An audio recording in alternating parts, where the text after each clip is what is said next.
Miaou à tous. Aujourd'hui, j'ai envie de m'attaquer au supporterisme, et notamment à celui qui entoure le monde du football. Je m'y suis attardé car j'ai envie de comprendre la logique humaine. Comment peut-on aimer autre chose que soi-même? En tant que chat, personnellement, ce concept m'échappe complètement.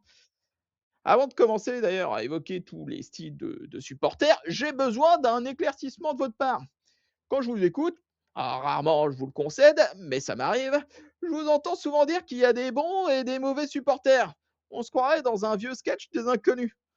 Alors, d'après vous, si je résume, il y a le mauvais supporter d'un côté. Alors lui, c'est un supporter qui critique son club quand il perd. Bon, logique. Et de l'autre côté, il y a le bon supporter.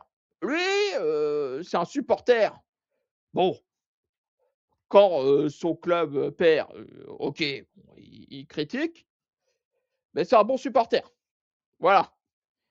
Donc, merci de bien vouloir m'expliquer en commentaire en dessous de cette vidéo quelle est la putain de différence. Parce que moi, je suis paumé avec vos bêtises. En attendant, passons à la suite. Les catégories de supporters, j'en ai dénombré trois. Les hooligans, les ultras et les footix. Bon, il y en a sans doute d'autres, mais ils sont trop neutres. Nous, on est là pour se battre un peu. Premièrement, les hooligans.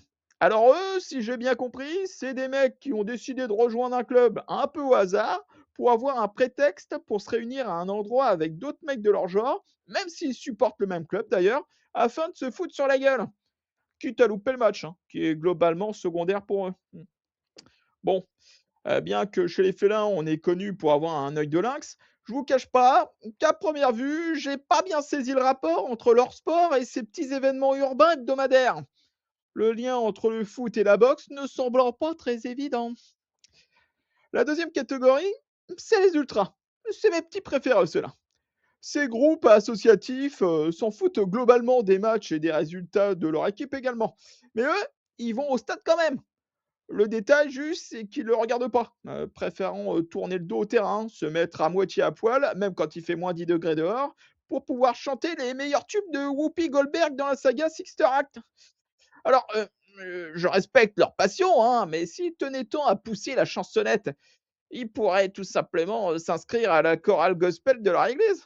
Mais non, ils préfèrent payer pour le faire dans un stade. De véritables artistes de rue. Une vraie dévotion pour leur art, hein, on ne peut pas leur enlever. Puis enfin, la dernière catégorie, les footix. Alors eux, c'est des petits rigolos. C'est un peu les demeurés de la bande. En gros, eux, pour résumer leur idéologie, ils supportent un club seulement en fonction de ses résultats sportifs. C'est un phénomène qui a pris de l'ampleur à cause, une nouvelle fois, des réseaux sociaux. Je vous explique. Si vous voulez, de nos jours, les footix, c'est des supporters en reconversion permanente. Ils ont décidé de supporter un autre club que leur club de cœur pour pouvoir chambrer sur les réseaux. C'est en quelque sorte leur club alimentaire. Celui qu'ils n'aiment pas, mais qui leur permet de vivre leur vie sereinement, que ça soit la vie réelle ou la vie numérique. En France, ils poussent surtout du côté de Marseille. Les mecs se sont trouvés des origines anglaises, catalanes, bavaroises, juste car ils en avaient marre de voir le PSG tout gagner au niveau national. Maintenant, ils sont emmerdés, hein, car le PSG domine aussi en Europe depuis 2 ans. Si on suit leur logique de migration, pour plus se faire chambrer, ils vont devoir supporter le PSG maintenant. Bref, vous l'aurez compris, on va pas épiloguer sans s'étendre, hein. Ce que j'essaye de vous faire comprendre, c'est que la seule chose digne d'intérêt à supporter, c'est moi. Donc merci de liker et de partager cette vidéo. Et plus vite que ça, cordialement.